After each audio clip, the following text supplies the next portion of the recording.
Baik, pemirsa, kita sudah menyimak bersama keterangan dari Polres Mojokerto terkait dengan ledakan yang terjadi kemarin, yakni tepatnya di Desa Sumolawang, Kecamatan Puri, Kabupaten Mojokerto, Jawa Timur.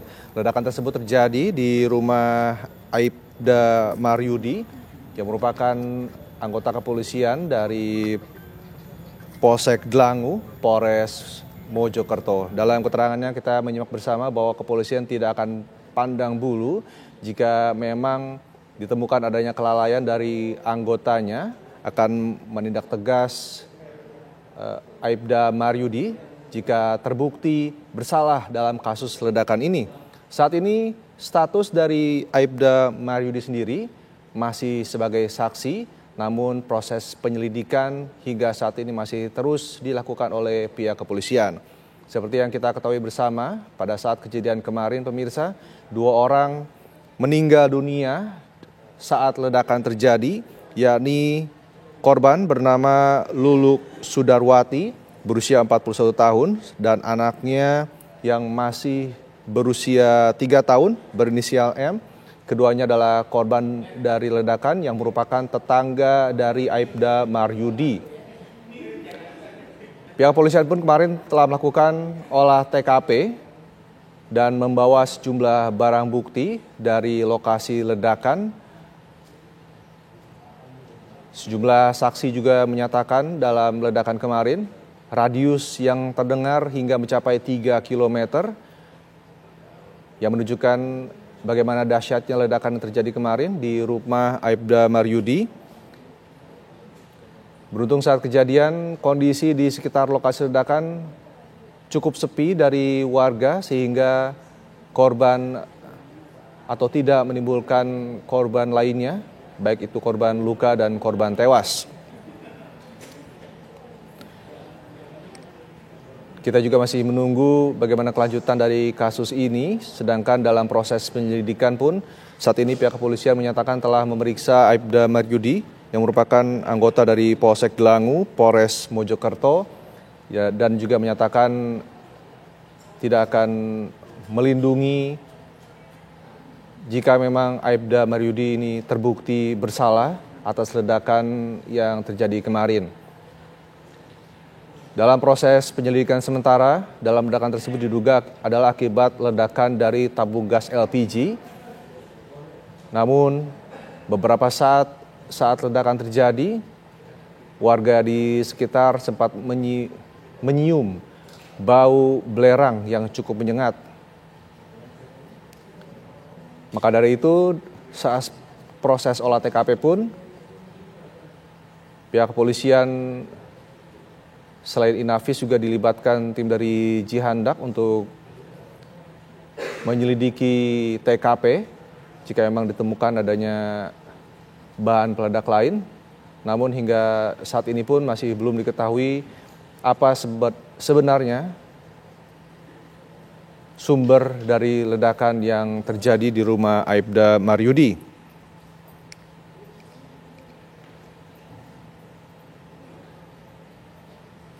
Ledakan tersebut menurut warga terjadi pada pukul 9 pagi, yakni pada hari Senin pagi.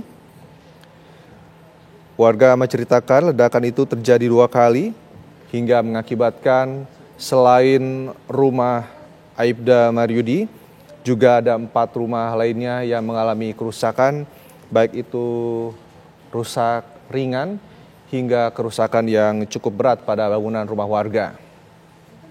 Selain rumah, mobil, ada beberapa kendaraan juga yang mengalami kerusakan.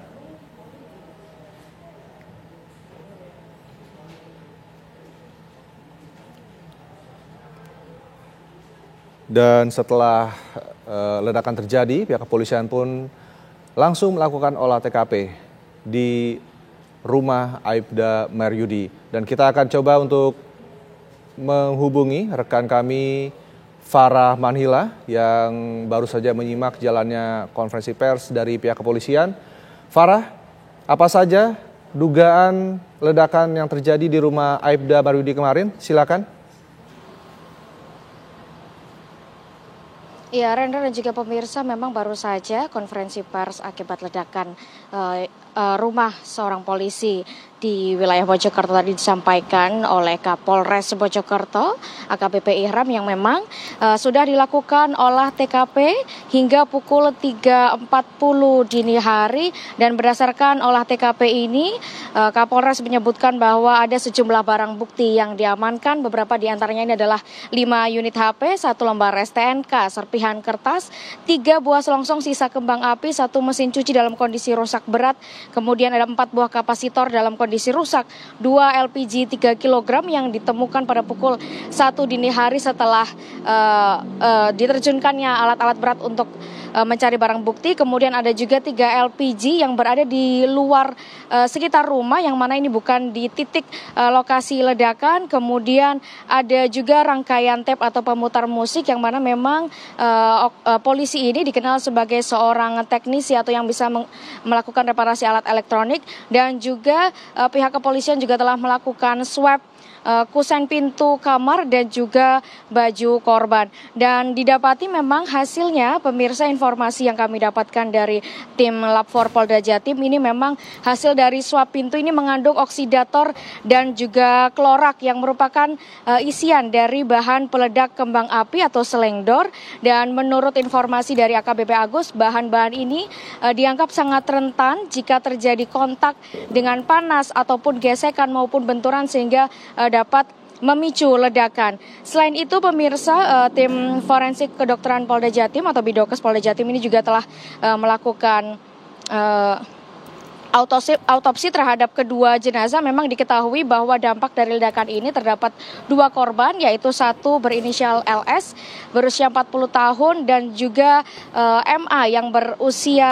MAK yang berusia 2 tahun, dan keduanya ini dinyatakan meninggal dunia. Hasil dari autopsi kedua jenazah ini mengungkapkan bahwa di korban MAK ataupun balita berusia 2 tahun ini terlihat beberapa luka lecet, pemirsa, pada wajah, anggota gerak atas, kemudian pada pinggang dan juga gerak bawah. Sementara pada LS yang merupakan ibu dari MAK ini ada lecet wajah, kemudian lengan, kaki, dan juga ada indikasi asfiksia yang merupakan indikasi bahwa jenazah ini mati lemas akibat kekurangan oksigen. Dan berdasarkan dari hasil swab baju korban ini juga tidak ditemukan luka bakar ataupun bahan peledak, yang mana artinya kedua jenazah ini, informasi dari Bidokes Polda Jatim, ini memang meninggal dunia karena reruntuhan yang terjadi akibat ledakan, bukan karena bahan peledak. Sementara tadi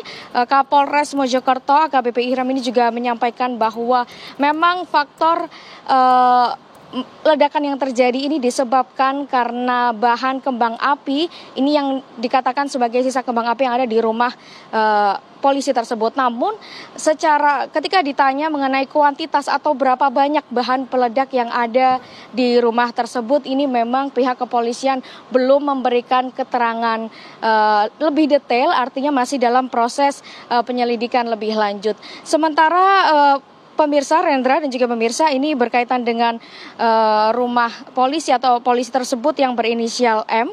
Ini saat ini statusnya masih berstatus sebagai saksi, yang mana masih dilakukan pemeriksaan oleh pihak kepolisian. Dan tadi pagi juga kami sempat memantau bagaimana kondisi di TKP yang berlokasi di Kampung Simolawang Kidul, Desa Simolawang, Kecamatan Puri, Kabupaten Mojokerto. Ini memang tidak terlihat adanya aktivitas baik itu oleh petugas maupun warga, dan juga sudah diberikan garis polisi sehingga lokasi tersebut saat ini dalam kondisi steril.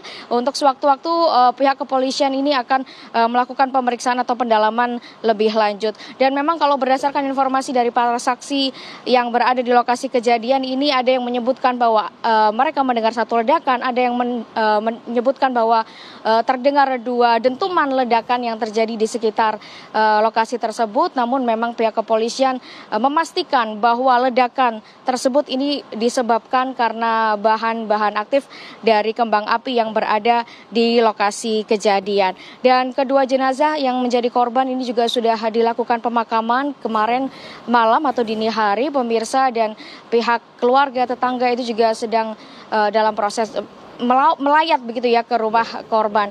Dan kami juga masih terus memantau kira-kira informasi lebih lanjut seperti apa yang terjadi akibat ledakan ataupun dampak-dampak yang dihasilkan dari ledakan tersebut.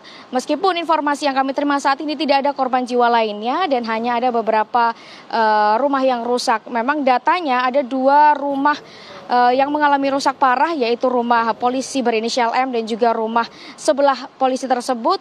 Kemudian beberapa rumah lainnya yang rusak ringan dan juga sudah dilakukan pendataan dan juga perbaikan. Sementara informasi dari wilayah Mojokerto, Rendra, saya kembalikan ke Anda. Baik, Farah, seperti Anda katakan ada bahan-bahan aktif yang ditemukan oleh pihak kepolisian. Apakah ini termasuk juga polisi menemukan bubuk mesiu dalam yang menjadi salah satu pemicu ledakan? Iya, informasi yang kami dapatkan tadi memang tidak ada informasi berkaitan bubuk mesiu yang ditemukan oleh pihak kepolisian. Pihak kepolisian hanya membutuhkan beberapa bahan yang terdapat dalam kembang api. Beberapa di antaranya adalah klorat, sulfur, dan juga karbon. Dan juga Rendra, memang tadi pihak kepolisian masih belum bisa memberikan informasi yang resmi berkaitan dengan kuantitas seberapa banyak klorat ataupun sulfur ataupun karbon atau bahkan berapa banyak kembang api yang ada di rumah tersebut. Jadi informasi sementara yang kami dapatkan masih seperti itu. Rendra. Baik, lalu terkait dengan kembang api yang ditemukan ini, apakah polisi juga menyelidiki asal dari kembang api tersebut, siapa penjualnya, dan bagaimana Aibda Maryudi ini bisa mendapatkan kembang api tersebut? Iya, informasi yang kami dapatkan memang dari pihak kepolisian sampai saat ini masih belum menyampaikan berapa kuantitas atau berapa banyak bahan atau kembang api tersebut, termasuk dari mana asal kembang api tersebut. Yang jelas tadi pihak kepolisian hanya menyampaikan beberapa bahan saja yang memang terdapat dari kembang api dan tidak menyampaikan lebih detail. Mungkin saat ini memang masih dalam proses penyelidikan atau pemeriksaan lebih lanjut terkait jumlah ataupun asal-usul dari bahan dari kembang api ini. Rendra. Baik, untuk Aibda Maryudi sendiri saat ini statusnya seperti apa? Apakah juga pihak kepolisian masih melakukan pemeriksaan mendalam terhadap Aibda Maryudi ini? Iya, Rendra, dapat kami kabarkan memang Aibda Maryudi sampai saat ini juga masih terus dilakukan pemeriksaan oleh pihak kepolisian, dan ketika ditanya apakah status dari Aibda Maryudi ini, pihak kepolisian menjawab bahwa saat ini status Aibda Maryudi masih sebagai seorang saksi yang memang kita ketahui bersama bahwa ketika terjadi ledakan di rumah Aibda Maryudi ini memang kondisinya tidak ada orang dalam rumah, baik itu Aibda Maryudi maupun istrinya maupun anaknya, dan diketahui memang kondisinya mereka sedang bekerja di luar dan anaknya sedang sekolah. Setelah begitu terjadi ledakan, kemudian Aibda Maryudi ini dipanggil untuk menjalani proses pemeriksaan hingga saat ini. Rendra. Baik, terima kasih Farah Manila informasinya langsung dari Mojokerto, Jawa Timur. Kami akan kembali mengupdate informasi jika ada perkembangan lebih lanjut. Dan pemirsa, kabar selengkapnya mengenai ledakan yang terjadi di Mojokerto, Jawa Timur di rumah seorang anggota kepolisian di Polres Mojokerto ini akan kami hadirkan selengkapnya dalam program Kabar Siang saat lagi. Saya Randa Kusuma, terima kasih, sampai jumpa.